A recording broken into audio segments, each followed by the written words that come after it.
El poder es lo que todos persiguen y casi nadie entiende. Creemos que protege a quien lo tiene, pero la historia demuestra lo contrario.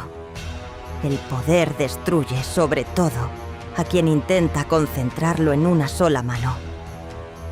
Hace 2000 años, el hombre más poderoso del mundo lo aprendió de la peor forma, apuñalado 23 veces por los hombres a los que había perdonado. Se llamaba Julio César. Pero esta no es la historia de César. Es la historia de lo que el poder le hace a cualquiera que se atreve a tocarlo. Julio César comprendió algo peligroso sobre el poder. No porque despreciara la libertad, ni porque soñara con coronas, sino porque vio con una claridad que aterraba a sus contemporáneos que el poder repartido entre muchos es un poder que no puede actuar. Roma se había levantado sobre una sola desconfianza, la desconfianza hacia el hombre que concentra. Por eso fragmentó la autoridad hasta volverla casi inútil. Cónsules que se vigilaban entre sí, magistraturas que rotaban cada año, un senado que deliberaba mientras el mundo ardía. César no inventó esa desconfianza, solo demostró, con su vida entera, lo que esa desconfianza costaba. Él no creía que todos los hombres fueran iguales ante el poder. Creía que el poder, como el filo de una espada, no pesa lo mismo en todas las manos. Un senador que jamás ha comandado una legión sostiene la autoridad de un modo distinto a un general que ha visto morir a sus hombres y ha tenido que decidir en un solo instante quién avanza y quién cae. La diferencia no es de rango, es de naturaleza. No estaba diciendo que los senadores fueran inútiles, solo decía que quien nunca ha cargado con el peso de una decisión no entiende lo que esa decisión exige. Y ese poder César no lo heredó, lo construyó. Durante 9 años hizo la guerra en la Galia, cruzó el Rin, pisó Britania, levantó las legiones más leales y más curtidas que Roma había visto jamás. Pero observen bien dónde puso esa lealtad. No la puso en Roma, la puso en él. Esos hombres no morirían por una idea ni por una asamblea. Morirían por César. Y ahí está el primer secreto del poder que él entendió mejor que nadie. El poder no vive en los cargos ni en las leyes, vive en las personas dispuestas a obedecer. Quien tiene la lealtad, tiene el poder, aunque no tenga el título. Quien tiene el título sin la lealtad, no tiene nada. Para entender lo que César sabía, hay que mirar un río, no un gran río.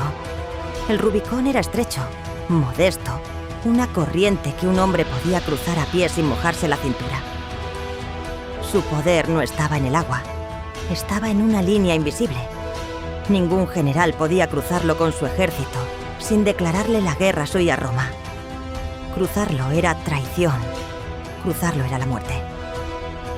César se detuvo en la orilla, y las fuentes cuentan que dudó, que pasó la noche pesando lo imposible, obedecer al Senado y morir en los tribunales, o avanzar y arder con la República.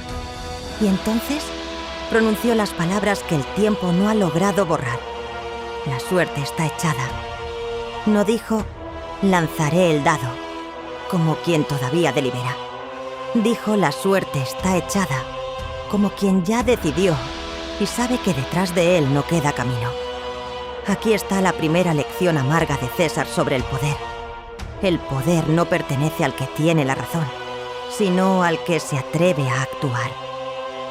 Pompeyo tenía la ley. Pompeyo tenía el Senado. Pompeyo tenía 3 triunfos y el sobrenombre de El Grande, conquistador de Oriente, el hombre más respetado de la República. Y huyó. Huyó de noche, con sus sirvientes cargando lo que alcanzaban a recoger, ante un hombre que no tenía más derecho que su propia decisión. César no venció a Pompeyo con más legiones, lo venció con más velocidad.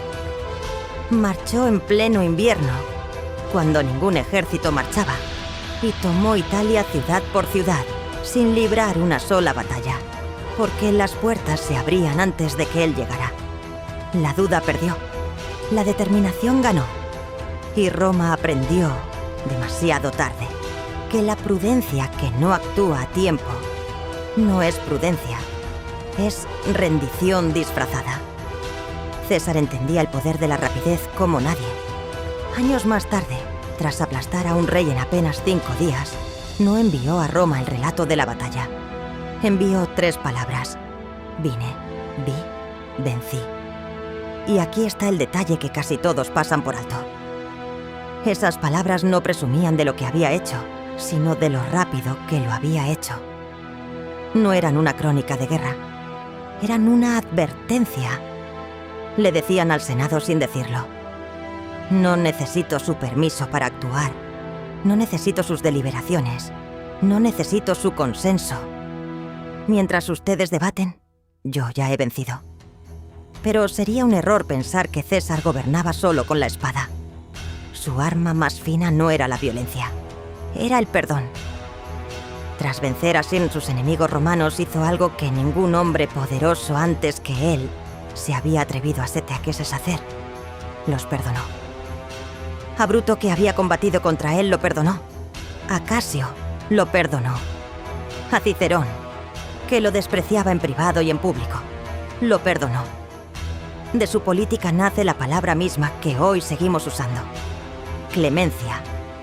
No estaba siendo débil, ni ingenuo, ni bondadoso por naturaleza. Estaba ejerciendo la forma más alta del poder. Porque perdonar a un enemigo no es liberarlo. Es recordarle, cada mañana que sigue respirando, que su vida está en tus manos. El propio Cicerón lo comprendió con amargura y dijo que César había encadenado a sus adversarios con la apariencia de la clemencia. El que perdona, domina. El que es perdonado, debe. Y una deuda que no se puede pagar es la cadena más pesada que existe.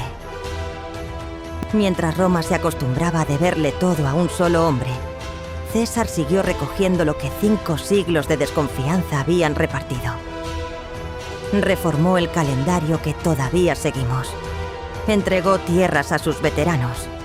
Amplió el Senado. Extendió la ciudadanía. Controló el tesoro. Grabó su rostro en las monedas.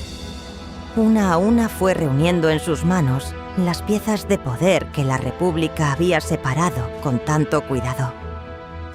Rechazó la corona 3 veces ante las multitudes, 3 veces con teatral humildad, pero aceptó algo mucho más peligroso que una corona: el título de dictador perpetuo. Dictador para siempre. La dictadura, en Roma, había sido siempre un cargo de emergencia, de 6 meses, una herramienta que se tomaba y se devolvía. César la transformó en condición permanente. Y aquí está su argumento más incómodo: el que sus enemigos no le perdonaron jamás. Un poder que debe pedir permiso para cada cosa no es poder, es parálisis. Y un Estado que ya no puede actuar está muriendo, aunque conserve intactas todas sus formas. César plantearía la pregunta así: cuando tu ejército marcha hacia la batalla y el enemigo ya está pues a la vista, ¿reúnes a 500 hombres para que voten la estrategia? ¿O sigues al general que ya ha vencido 100 veces? La deliberación tiene su hora, pero hay momentos. Y la vida de César fue una sucesión de esos momentos, en que la demora no es sabiduría, es la derrota llegando despacio. El Senado deliberaba. César cruzaba ríos. Y cuando uno de los dos terminaba de hablar, el otro ya había cambiado el mundo. Pero todo poder que se concentra despierta un miedo que también se concentra contra él. 60 senadores, que se llamaban a sí mismos los libertadores, decidieron que Roma solo podía salvarse de una manera. Y no eran cobardes, ni resentidos sin causa, ni simples envidiosos. Muchos creían con toda el alma que estaban salvando a la República de volver a tener un rey. Y para Roma, después de 5 siglos, esa palabra seguía siendo veneno. El más célebre de ellos, Marco Bruto, descendía del hombre que siglos atrás había derrocado al último rey de Roma. Cargaba ese nombre como una herencia y como una orden. No mataron a César porque lo odiaran. Lo mataron porque temían lo que su poder significaba. Y el miedo, cuando se viste de virtud, empuña el cuchillo con la mano más firme de todas. Los presagios se acumularon. Un adivino le advirtió que se guardara de los idus de marzo. Su esposa, Calpurnia, despertó de una pesadilla en la que lo veía morir y le rogó que no saliera de casa.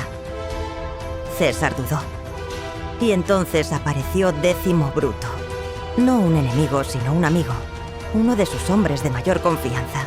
Y lo convenció de ir, preguntándole si un hombre de su grandeza iba a quedarse encerrado por los sueños de una mujer. César fue. Entró en la curia. Se sentó al pie de la estatua de Pompeyo, el mismo rival que él había derrotado. Y allí lo rodearon. Lo apuñalaron 23 veces. Y entre los rostros que sostenían las dagas estaban los rostros de los hombres a los que él había perdonado. Cuenta la tradición que al ver a Bruto entre ellos, dejó de resistir y solo alcanzó a murmurar: «¿Tú también, hijo mío?». El que había perdonado cayó por los perdonados. El que tantas veces había dominado fue dominado por el miedo que él mismo había sembrado. Y aquí está la ironía más amarga, la que César no vivió para ver. Los libertadores creyeron que matando al hombre, matarían el poder que el hombre encarnaba. Creyeron que con 23 puñaladas le devolverían a Roma su república. Se equivocaron por completo. No se puede apuñalar una idea. El vacío que dejó César no se llenó de libertad. Se llenó de algo mucho peor. Su heredero, un joven de 19 años llamado Octavio, recogió aquel poder disperso y lo reunió con una firmeza que el propio César nunca llegó a alcanzar. Se hizo llamar Augusto. Se convirtió en el primer emperador de Roma.